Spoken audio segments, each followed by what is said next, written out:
So we discussed about the burn in the last class. So what is the definition of the burn?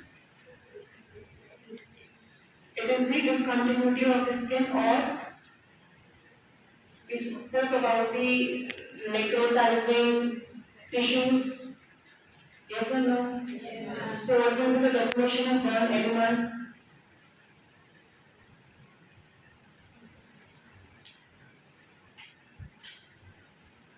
So we also discussed about the if it's like it's a superficial injury or it could be a deep injury. There are different degrees of burns. Whenever there is disruption of the lining of the skin, then in the last class only I told you, then there is the collection of the necrotizing tissues which consists of the damaged cells, macrophages, phagocytes and other inflammatory cells. They form a local necrotizing area that is called as burn. Yes or no? Yes, ma'am. Okay. And then we talked about the types of burn. Whatever possible. Types of burns. So what we discussed in the types of burns, what are the different ways by which you can get the burn? So we spoke about the thermal burns, chemical burns, electric burns, sunburn, frostbite, cold burn, and radiation burn, inhalation burn. Sorry? Chemical burns already done. So these are the different forms of burn. So like, why is it important? Basically, we categorize them into the dry or the moist burn, or a thermal or a non-thermal burn. So in thermal burn, like we say, the dry burn, electric burn, fumes and everything, it comes in the thermal burn category, right? So as we discussed, the outcome of the patient with the burn injury will depend upon what? It depends upon the area involved, and it depends upon the extent of burn, or which degree of burn the patient has got. These two things are very common in deciding the outcome of that patient, that how long will that patient, what will be the prognosis of that patient. Area, like I said, if the larger will be the area, more will be the blood loss, more will be the fluid loss, the patient will take longer time to recover, or either if there is a higher degree burn, then also the healing takes time. So in that case, the patient rehabilitation program will be a lengthy program. Clear? Clear? Is it clear? Yes or no? Don't please. Then definition is clear. Types of burns are clear. Then comes the degrees of burn. So the severity or the degree of burn depends upon the involvement of the skin layer. Whether the superficial layers are involved, or the deeper layers are involved, or the soft tissues are involved, or the muscles of it comes under the soft tissue zone, whether they are involved. So as we grow from superficial to deep, the degree of burn increases, the severity increases, treatment time increases, and the prognosis also comes in a question mark. Clear? So the first degree burn is basically mild. You all must have got the first degree burn. खाना बनाना आता है, ठीक है ना? और you know. So the first degree burns are like mild burns, like sunburns. The top layer of the skin, called as epidermis, turns red and is painful but doesn't typically blister. You know the blisters, the outgrowth, the blisters. So in first degree burn, epidermis is involved, but the blisters are not there. Like in sunburn, you usually don't get blister. But if you pour hot water, over your skin, then वो कहते हैं ना फफूले इससे blisters आ जाना, so that comes with that. Second degree burn affects skin top and lower layers of dermis. You may experience faint redness, swelling, and blistering down. So that comes under the second category, because with the epidermis now the dermis is also involved. I want the feedback from you all in the form of yes or in form of no. Don't sit idle, I get bored. Yes, ma'am. Little louder. Yes, ma'am. Now comes the third degree burn.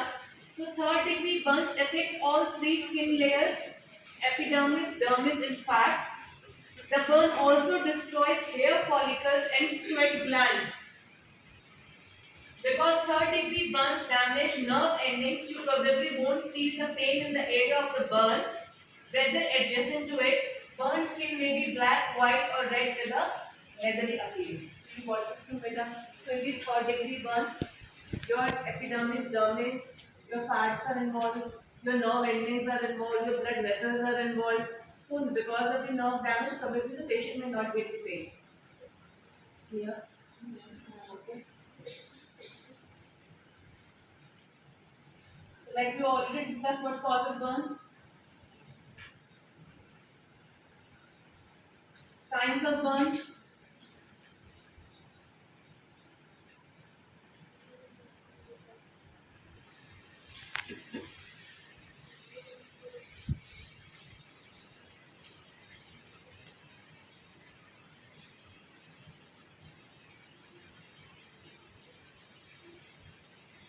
So medical management of burns.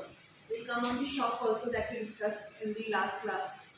So in a higher degree burn, there will be excess of fluid loss, or if the whole area of the whole body is involved. Suppose it is an electric burn and patient got burned the entire half of the body. So in that there will be major fluid loss and the blood loss, because of which there are chances of patient going into shock. Okay, so shock is one of the complication of the burn that we will discuss in detail after this thing, because shock needs to be addressed and the management of the shock will again be different. And then in the last we will speak about the physiotherapy management of the entire thing. Clear? Okay. So in the first degree burn, what can you do? When the only epidermis and redness is there, you can put run over the cool water. Don't apply ice, sunburn, apply aloe vera gel or any painkiller and anti-inflammatory medication you can take. So we're talking about the medical management of the first degree burn.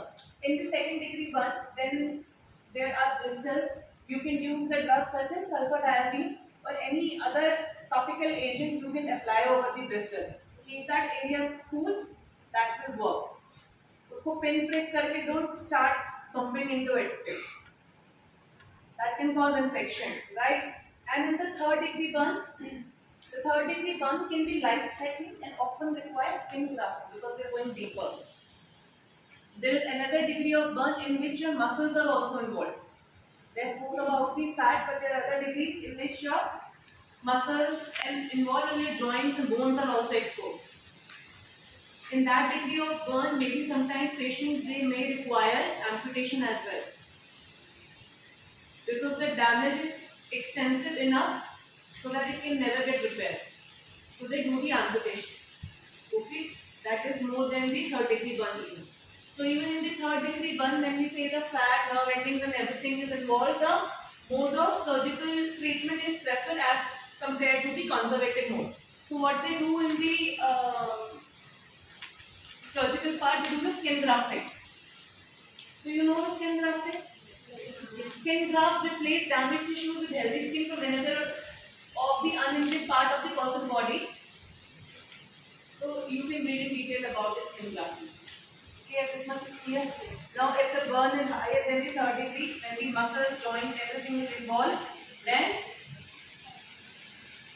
isolate. You see the burn spot. What would posted in the burn spot? Have you ever seen more than 90% burn case? None of you have seen any patient who got more than 90% burn. There was this one international intern who got burns. You remember? So that patient was there, he wrote, I think he had only 80% burn. So the burn patient is supposed to be kept in isolation. Do you know that? Why a burn patient is supposed? So thus we discussed about the, in brief about the management, first, second, third degree. Another treatment will be the isolation. Why the patient is kept in isolation? Because chances of infections are there. Fluid has gone down. So much extensive tissue damage is there. Wounds are open. So if anything comes, the patient can get easily infection. The immunity is down. The wounds are open. The chances of infection are very, very, very, very, very high. is always kept in isolation. Okay, is it clear? Yes. Pause. So what will be the, so in the first degree burn, second degree burn, there will not be major complications, right? Fine. Unless and until the patient's skin is very sensitive, there will not be any complication in the first and second degree burn. But when it comes to the third or the higher degree burn, what could be the possible complications? There could be arrhythmias or heart rhythm disturbances caused by an electric burn. So the type of burn will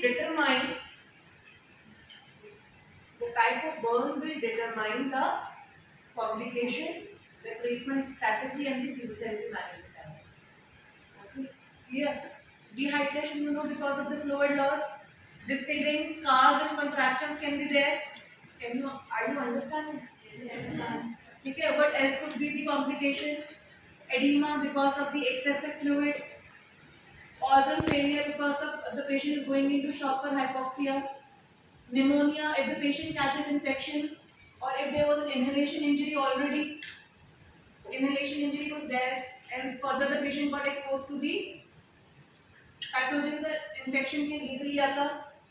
Seriously, a low blood pressure that is called as shock because of the excessive fluid loss, or shock can also become, you must have read the different types of shock.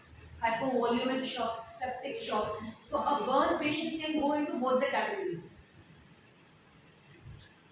If the higher degree burn is there, the patient can have hypovolemic shock because of the excessive fluid loss, or the patient could have the septic shock because of the infection. Fine, pause. Is it clear? So we discussed about it. So septic shock and a hypovolemic shock. So shock we need to study in detail. You can get a lengthy question in your exams on the shock and its management. Clear? So what is shock?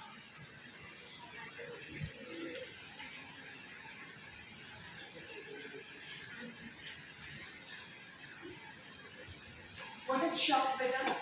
We discussed in the last class. Shock is hypoperfusion. Shock is a result of hypoperfusion. What does it mean? Shock means shutting down. The patient is in shock because of not getting adequate oxygen supply. Right? So shock is a medical emergency and it occurs when the body's tissues and organs are deprived of adequate oxygenated blood. So the oxygenated blood is not there. So means tissue hypoxia starts developing. And hypoxia, it causes the organ damage if it is not being treated on time. Right? So what happens in a higher degree burn? Or if the larger area of the burn is involved, there will be excess fluid and blood loss, like I said. So the total fluid content went down. So the patient can go into shock. Yes or no? Yes, ma'am.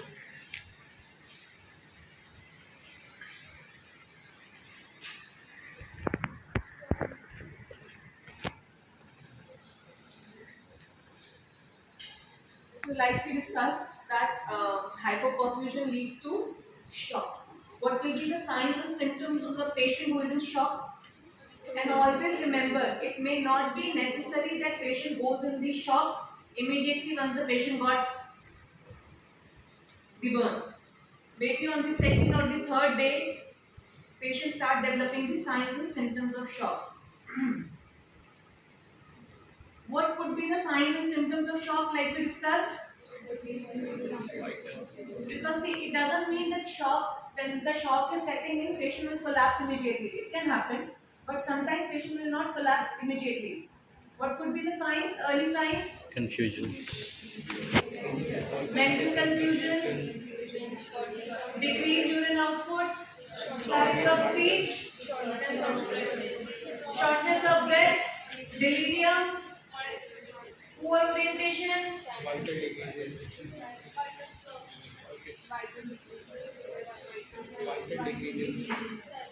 unstable vitals, and okay, so these will be the sign, but decrease in the urine output output will be the very evident sign. So probably you go for, like, see, this is what we discussed now. You know, people remember. So probably you go to second or third post-operative day. Maybe the patient was doing fine on the rest of the day. Then suddenly you see the patient is getting confused while giving the treatment, and you see, yeah, okay, the patient is also developing shortness of breath during the physiotherapy. You should be alert in your mind, is the patient developing the sign of the shock, and most important is the urine output that we discussed. If you saw the bag, if you went for the therapy in the afternoon, you went in the morning and then you went in the evening, and the evening you see the bag empty. You ask the sister that did you empty the bag? She will say no. Then you will realize the patient has not passed urine since morning. Would be the sign of decreased urine output, is a sign of what will be the treatment strategy for the shock?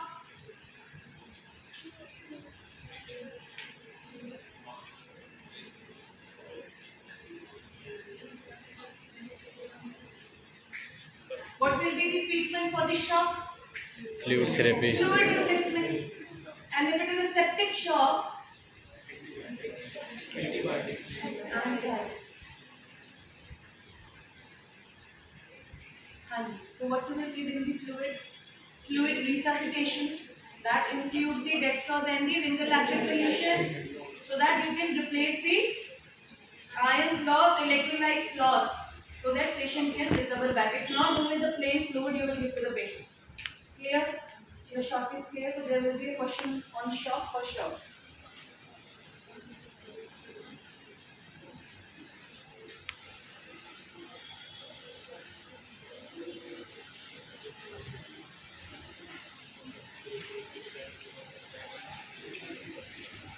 Now we come on the physiotherapy management part.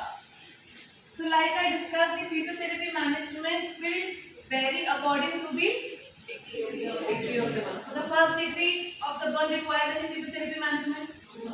The second degree it requires any physiotherapy management. So basically we require physiotherapy treatment either in the third or the higher degree of the burn, or once the patient is in the shock. Okay. So what should be the aim of your rehabilitation or goals? To maintain range of motion.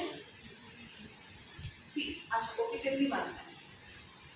Imagine a patient got the burn in the hand, or the entire one side of the upper limb is involved, and patient has higher degree burn. Then because the muscles are involved and because the bones are involved, then there will be tendency for the patient to develop the contracture. This is exactly the role of the physiotherapist in the burn ward. To prevent the contracture formation, which is very, very common post burn. Okay? Is it clear? Fine. So you have to maintain the range of motion. Why? Because of being in so much pain, patient will not be able to do the active movement if patient can do even. Patient will restrict doing any movement. That can further increase the chances of secondary complications, beta, deformities and contracture. So the goals of the physiotherapy to maintain range of motion, to minimize the development of contracture and deformity, psychological well-being, maximizing social integration, maximizing functional ability and recovery, enhancing quality of life. So we are not about burns physiotherapy. We are talking about burns rehabilitation. So when the word comes rehabilitation, what does it involve? It involves with dealing with the psychological and social aspect of the patient as well. Because being a therapist, we spend lot of time with the patient. So it becomes our responsibility to develop a rapport with the patient and educate them properly, guide them properly, and try and interact with on their social issues. Because already the patient is in isolation. Already the patient has gone through, the burns, it causes a lot of things. I mean, being in such a condition is not easy. So it is very traumatic for the patient. And the families are also not allowed if the patient is in isolation. and you being there with all your gears and everything, you go to the patient. So you have to ask the patient. The patient is not okay from here, the patient will not respond physically as well. If you will not, that's why I always ask to people, when you go to the ward, develop a rapport with the patient, communicate with the patient, so that when you come and patient sees you, patient should get happy. आधा treatment वही हो जाता है बेटा. Okay.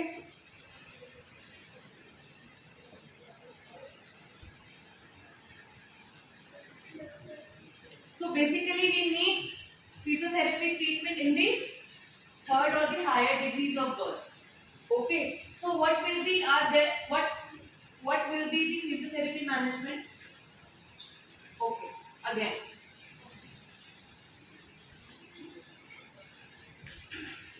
We spoke about the range of motion, psychological well-being, enhancing quality of life, but we also one of the goal is to maintain the patency of the airway or maintain the bronchial hygiene.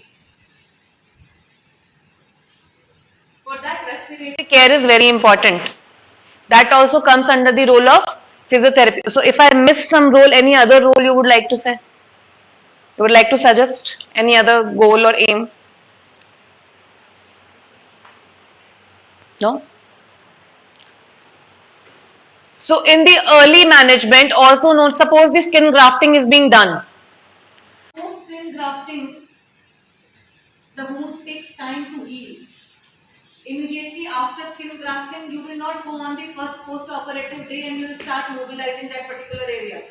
Will you? So what will be your role in that particular time period when the wound healing is actually taking place?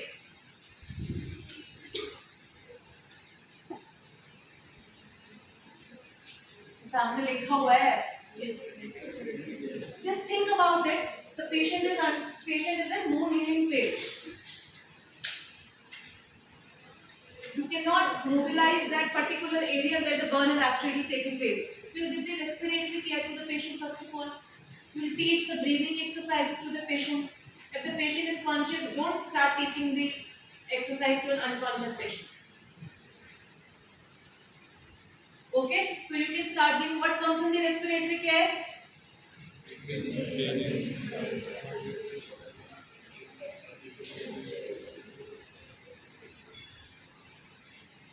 You have to give the diaphragmatic breathing exercises. You have to give the chest expansion exercises. You have to give the chest mobility exercises. And active cycle of if the patient has been presented with the symptoms of cough or something, then you have to give the ACBT training, cough taking out techniques also to the patient. So again, depending upon the condition of the patient, maybe the patient developed the infection, pneumonia, then the respiratory care will focus more on the expectoration part also. Clear? आप लोगों को समझ आ रहा है बेटा? Yes, ma'am. I will see to it. Then, when the patient is in wound healing, what you can do? Edema reduction, proper positioning, maintaining the range of motion of the other around surrounding joints. Yes or no? Yes. Proper positioning means you have to splint that area in such a way that graft should also be protected and the contracture should not develop. So in the initial phase, post skin grafting, or even if the skin grafting is not there, maybe the surgeon said, okay, I'll not go for the skin grafting, let it heal on its own. These chances are very less, because the aim of any doctor is to mobilize the patient as soon as possible. Because mobilizing the patient as soon as possible helps in the